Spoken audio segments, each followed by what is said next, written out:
Supreme court में जनहित याचिकाएं तो कई दाखिल होती हैं, लेकिन एक ऐसी जनहित याचिका आई है जो शायद इससे पहले दुनिया भर में कहीं नहीं आई होगी। वो है कुरान की 26 आयतों को रिमूव करने की याचिका। और हम बात कर रहे हैं, याचिकाकर्ता हमारे साथ हैं सैयद वसीम रिजवी। वसीम साहब, ये कौन सी 26 आयतें हैं जिसको आपने रिमूव करने की अर्जी लगाई है सुप्रीम कोर्ट में? गुहार। देखिए, प्रॉफिट मोहम्मद के बाद पहले खलीफा अबू बकर, दूसरे खलीफा उमर और तीसरे खलीफा उस्मान द्वारा कुरान को कलेक्ट करके और उसको जारी किया गया एक किताबी शक्ल में। कुरान के अंदर कुछ आयतें ऐसी हैं जो आतंक को बढ़ावा देती हैं, वायलेंस टीचिंग हम कहें उसको एक तरह से, वो कुरान के अंदर इस तरह की बातें हैं और बहुत अच्छी बातें भी हैं जो इंसानियत के लिए हैं। तो अल्लाह के मैसेज दो तरह के नहीं हो सकते।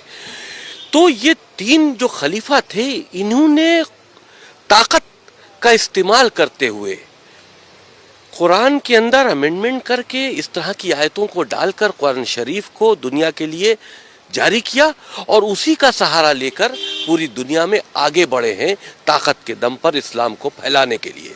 कोई भी धर्म मोहब्बत से फैलाया जा सकता है, ताकत के दम पर नहीं फैलाया जा सकता। और इस वजह से आज इस्लाम को फैलाने के लिए जो कुरान के अंदर अमेंडमेंट किए गए थे, जो इस तरह के मैसेजेस डाले गए थे, जो वायलेंस को बढ़ा रहे थे, जो जुल्म व ज़्यादती कर रहे थे, आज उसका फ़ायदा आतंकवादी उठा रहे हैं। मदरसों के ज़रिए आम मुसलमानों के बच्चे उसको पढ़ रहे हैं और उनका जहन जो है वो कट्टरपंथ की तरफ बढ़ रहा है। तो ये बहुत नुकसानदेह, बहुत सी ऐसी बातें हैं जो हमने अपनी पीआईएल में लिखी हैं, लेकिन क्योंकि अभी हमने पीआईएल दाखिल की है, कोर्ट में पेंडिंग है, वो बातें हम खुलकर नहीं बता सकते। लेकिन हमें उम्मीद है कि ये चीज़ें कोर्ट को इसमें इंटरफेरेंस करना चाहिए। हमारी देश की सुरक्षा से जुड़ा मामला है।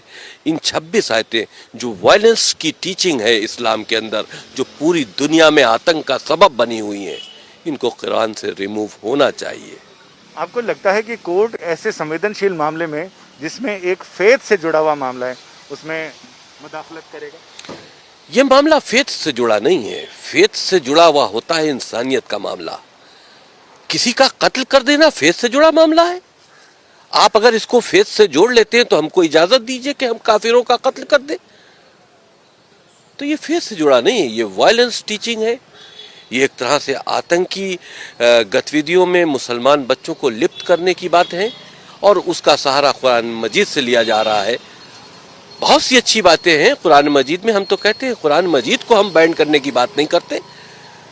उसके अंदर जो वायरस खलीफाओं ने डाला है इस्लाम को आगे बढ़ाने के लिए ताकत के दम पर, उसको रिमूव करो, क्योंकि आज उसका गलत फायदा उठाया जा रहा है और मुसलमान बच्चों को आतंकवाद की तरफ लिया जाया जा रहा है। तो आपको लगता है कि जो किसी ज़माने में इस्लाम की ताकत के बल पर इस्लाम को फैलाने की बात की जा रही थी, आज वही इस्लाम को कमज़ोर कर रहा है? जो बुनियादी शिक्षाएं हैं इस्लाम की इंसानियत के भले के लिए, जाहिर सी बात है, जिस वक्त ये कुरान के अंदर अमेंडमेंट करके इस तरह के अल्लाह के नाम से मैसेजेस डाले गए जो हमने चैलेंज किए हैं, उस वक्त तो उनका मकसद यही होगा कि हम इसको अपनी ताकत से जोड़ें। अल्लाह के मैसेज के नाम पर जिहाद क्या है?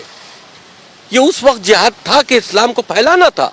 आज वो जिहाद का गलत इस्तेमाल हो रहा है, आतंकवादी जिहाद का इस्तेमाल कर रहे हैं। तो उस वक्त तो इस्लाम का दायरा बढ़ाने के लिए ये काम किया गया था, लेकिन आज इस्लाम उसी से बदनाम हो रहा है। हमारे साथ सुधाकर द्विवेदी जी हैं, जिन्होंने ये सारी पिटीशन ड्राफ्ट भी की है और इसके बारे में इनके तकनीकी पहलुओं पे बात करते हैं कि इसमें आपने इसको संवैधानिक की जो मूल भावना है, जिसमें देश के खिलाफ हमला या देश पर हमला, देश की संप्रभुता, एकता और अखंडता पर, उसके साथ आपने देखिए, जो हमारा संविधान है वो प्रत्येक नागरिक को जो है प्रोटेक्शन देता है।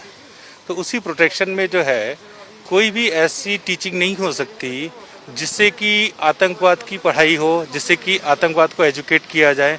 तो ऐसे किसी भी धर्म में, ऐसा नहीं कि केवल मुस्लिम धर्म में, किसी भी धर्म में इस तरीके की कोई भी टीचिंग हो तो उसको चैलेंज किया जा सकता है। और हमारा संविधान इस चीज़ का अधिकार देता है कि अगर देश के खिलाफ कोई प्रॉक्सी वॉर के लिए कोई टीचिंग हो रही हो चाहे वो स्कूल एजुकेशन में हो या किसी भी तरीके की एजुकेशन में हो, तो उसको रिमूव करने का हमारा राइट है। और दूसरा कि इस्लामिक आतंकवाद इसमें सबसे ज़्यादा आगे जो है रहा है शुरू से पूरे विश्व में, और उसका सबसे ज़्यादा भुक्तभोगी जो है वो हिंदुस्तान रहा है। इसलिए हम लोग इसको इंडिया की सुप्रीम कोर्ट के अंदर इसको हम लोग चैलेंज कर रहे हैं, क्योंकि इससे रिलीफ जो है वो सुप्रीम कोर्ट दे सकती है और कोई रिलीजियस वो नहीं दे सकते। और इसमें कोई रिलीजियस इशू नहीं है, ये कोई धार्मिक उसको हमने कोई चैलेंज नहीं किया है। हमारा केवल इसके अंदर जो मेन ग्राउंड है वो यही है कि कोई भी ऐसी टीचिंग जो आतंकवाद को बढ़ाती हो, जो ह्यूमैनिटी के लिए खतरा हो, उसको रिमूव किया जाए। कुरान एक बहुत अच्छा ग्रंथ है, उसकी जितनी पॉजिटिव चीज़ें वो ज़रूर पढ़ाई जानी चाहिए, लेकिन जो चीज़ें इंसानियत के खिलाफ हो उनको रिमूव करने के लिए हमने इसमें प्रेयर की। आपका बहुत बहुत शुक्रिया। अमूमन इस तरह की याचिकाओं में कोर्ट ये कहता है कि आप अप्रोप्रिएट प्लेटफॉर्म पर इस मामले को लेकर जाएं और वहां अपने सबमिशंस दें। इसी को देखते हुए याचिकाकर्ता ने पहले ही देश के 57 ऐसे रजिस्टर्ड इस्लामिक संगठनों को इस याचिका की प्रति भेजी और उनसे ये कहा कि आपका जवाब इन 26 आयतों पर क्या है, जवाब अभी तक मिला नहीं है। लिहाजा ऐसे में उम्मीद की जा रही है कि अगले हफ्ते शायद ये मामला सुनवाई के लिए सुप्रीम कोर्ट की चौखट पर पहुंच जाए। कैमरामैन अनुराग सक्सेना के साथ संजय शर्मा, दिल्ली, आज तक।